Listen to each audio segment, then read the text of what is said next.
আসসালাম, সবাই কেমন আছো? আলহামদুলিল্লাহ আমিও ভালো আছি আল্লাহর রহমতে।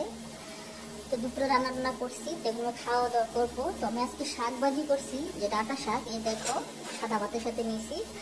এটা হচ্ছে ডাঁটা শাক, কারণ আমার কাছে শাক ভাজি অনেক পছন্দ। আর এইদিকে দেখো একটা একটা তরকারি, সেটা হচ্ছে আমি ধুন্দুল দিয়ে আলু দিয়ে রান্না করছি। তো আবার বলতে অনেকে যে শুধু যে শাক ভাজি আর এই তরকারি মাংস নেই না, হ্যাঁ মাংস আছে। তো আমি যদি শাক রান্না করি, আমার খুব ফেভারিট পছন্দের শাক, তাই মাংস খাই না। তো এখন বিসমিল্লাহ বলে আমি খাওয়া শুরু করব।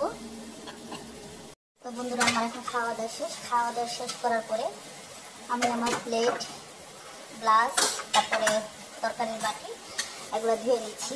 আর অসাধারণ খাবার খেয়েছি মাশাআল্লাহ, কারণ আমি তো বললাম যে আমার শাক ভাজি খুব পছন্দ। শাক ভাজি হলে আমার আর অন্য কোনো খাবারের প্রয়োজন হয় না, কারণ আমি শাক ভাজি খেতে পছন্দ করি, অন্য কোনো তরকারির প্রয়োজন হয় না। কারণ আমি সব ধরনের শাক খেতে খুব পছন্দ করি। আমার মতো কে কে শাক ভাজি পছন্দ করে। এই যে আমার এখন বাসনটা আমার ধোয়া হয়ে গেছে, দেখতে পাচ্ছেন। আর একটু শাক ভাজি আমার রয়ে গেছে। তো দেখুন, এটা আমি একটা প্লাস্টিকে বক্সে রেখে দিচ্ছি। এই যে আমি আবার রাত্রে খাবো, কারণ আমার তো শাক ভাজি পছন্দ। তো আমি শাকটা একটা বক্সে রেখে দিচ্ছি, প্লাস্টিকের বক্সে।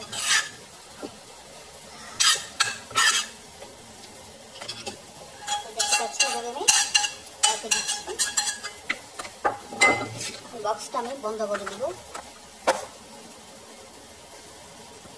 এদিকে আমার বাটি থেকে তরকারি ছিল, যে এটা এখন আমি পাতলে রেখে দিচ্ছি।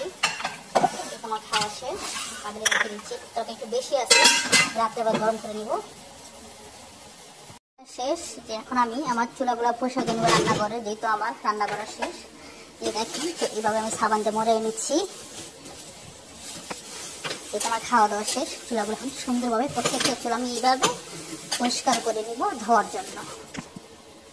চুলা পরিষ্কার হয়ে গেছে। চুলা পরিষ্কার করার পরে চুলার যে আশেপাশে সাইডটা আছে, জায়গা আছে গ্যাসের চুলার, তো দেখো এইগুলো আমি এইভাবে সাবানটা মরাই নিচ্ছি। কারণ যেহেতু আমরা রান্না বান্না করি, এই সময় এই জায়গাতে অনেক তেল চিটকা পড়ে, বাট আমরা জিনিসপত্র রাখি।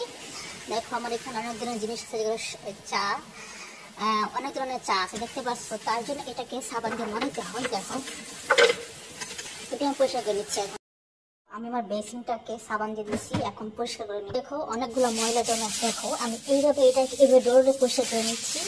আর এইদিকে দেখো আমরা ধোয়া থাল বাসনগুলো ধুয়ে রাখছি দুপুরে খাওয়ার পরে সব জোরে। দেখো দুটা বেসিন, তো দুটাতে আমি সাবান দিয়ে দিচ্ছি। আর এইভাবে আমি ডোরে ডোরে সবগুলো বেসিন যখন পরিষ্কার করছি, দেখো আসলে পরিষ্কার করে বেশি অনেক সুন্দর লাগে। আমি মেশিন দিয়ে দিচ্ছি ধোয়ার জন্য, পানি দিয়ে কাপড়টা দিয়ে দিচ্ছি। আর এখন আমি মেশিনটা স্টার্ট করে দিচ্ছি। এই দেখো কাপড়গুলো এখন ধুবে ওয়াশিং মেশিনে কাপড় দিয়ে। সব ধরনের কাজ শেষ, রান্না বান্না করা, খাওয়া দাওয়া করা, রান্না করে পরিষ্কার করা, তারপরে কাপড়, কটা কাপড় ছিল মেশিন দিয়ে দিচ্ছি। এখন কটা শুকনো কাপড় আছে, তো এগুলো এখন বাইশ করে রেখে দিয়েছি। তো আমার মূলত আজকের ভিডিওটা এই পর্যন্ত। আর আমার ভিডিও যদি আপনাদের ভালো লেগে থাকে, অবশ্যই লাইক, কমেন্ট, সাবস্ক্রাইব করবেন। আর আল্লাহ হাফেজ, ভালো থাকবেন সবাই। ভিডিওটা এই পর্যন্ত, বাই বাই।